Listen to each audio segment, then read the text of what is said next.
Today, I'm going to talk about spending your birthday away from home. Last week was my birthday. I've turned 24. All that means to me is that I'm getting closer to 25, and life sort of ends at 25. You get to the wrong side of it and you suddenly have to marry and become a very, very boring human being. There are exceptions to the rule, we meet them all the time.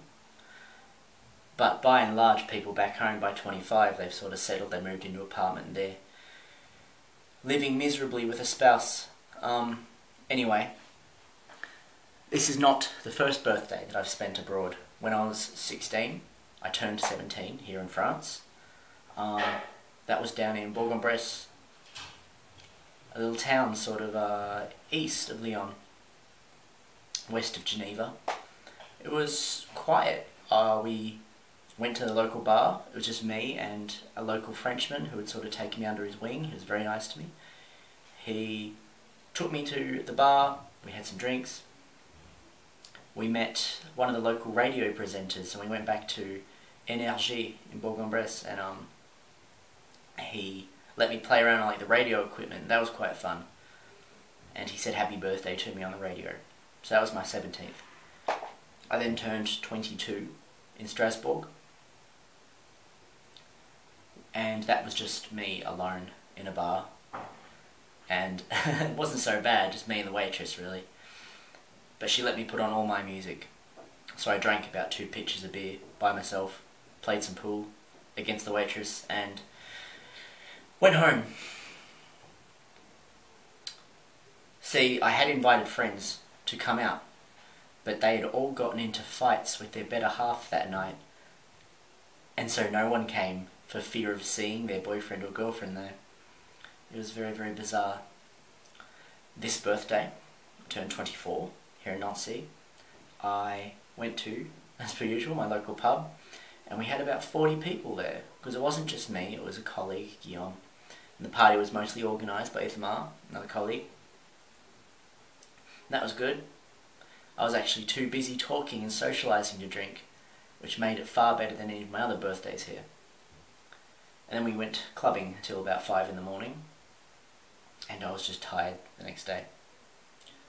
But I had fun. It was very nice to actually see people, and I was really surprised when 40 people actually came out for my birthday.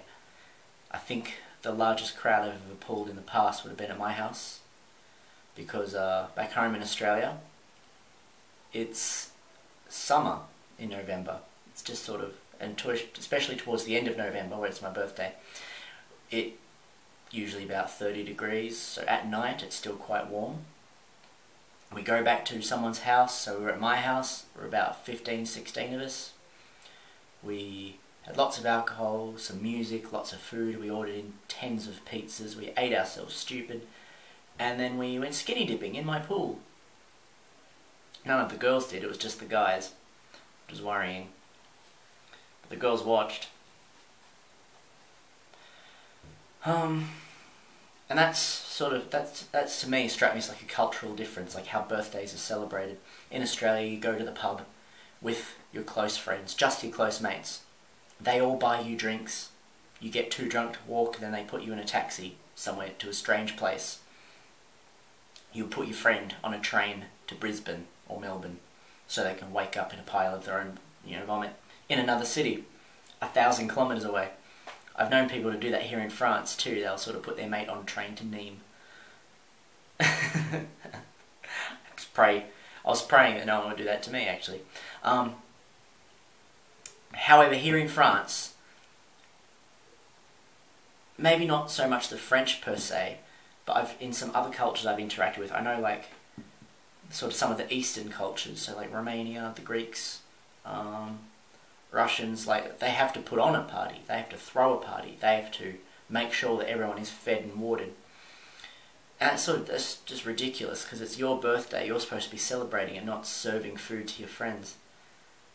And you have 2 parties in Australia. You have one that is just your close friend mates, and then one that's just a big broader bunch.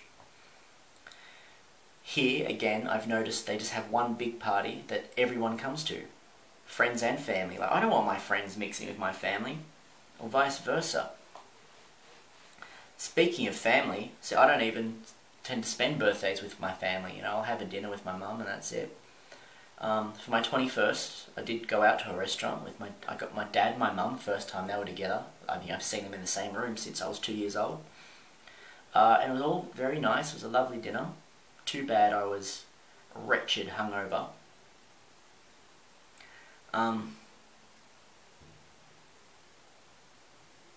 I don't miss my family. I got an email from Dad. My mum called me on Skype in the morning. Got some messages from some friends, but by and large no one really sort of noticed, because I kept my birthday hidden off Facebook, so no one knew it was my birthday. And it was just funny seeing who actually took note. It was usually ex-girlfriends or one of my best friends who noticed. And the rest of them, other guys who I would see twice a week, every weekend, they barely bat an eyelid. They sort of didn't notice. I'm not holding it against them. I'm not bitter about that. I'm terrible with birthdays. I don't know when the hell their birthdays are. I don't really care. But I'm always curious to see who notices. No, so I know most people, they like to spend birthdays with their families, and I've met a lot of other travellers, exchange students, foreign workers, who've said that what they miss most about the time of their birthday, or about Christmas, because Christmas is coming up now, is they miss their families. And I don't get it. I don't get it. You go abroad. You go abroad to experience new things, to be away from them. It's part of it's self-building. You're developing yourself. And all the Brits, all the British students and workers here, they all just skip across the channel for Christmas. They really haven't even left home. It's not like myself or the Jamaicans who've come across the whole globe. And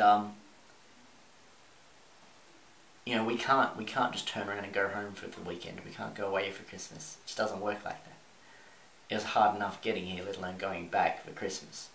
So you make do without your family. You just don't think about it. Even for my birthday, the only thing I missed would have been I maybe missed one or two of my friends. I've made new friends here, better friends, people I like far more than 90% of the people I know from back home. But there's still one or two that you miss. I think one little detail I do miss would be maybe my mum kicking the door open of my room and throwing the dog on top of me to wake me up. I don't know why I miss that. I just think because it's funny. Her sense of humour is good. So that's my spiel on birthdays. I've got some tips for if you're ever spending a birthday abroad. Just find people, anyone, even complete strangers, and just say, hey, it's my birthday, in whatever language they speak. And chances are they'll buy you a shot. They'll be your friend for the evening. That's what I've been doing for 3 years. Have a good one.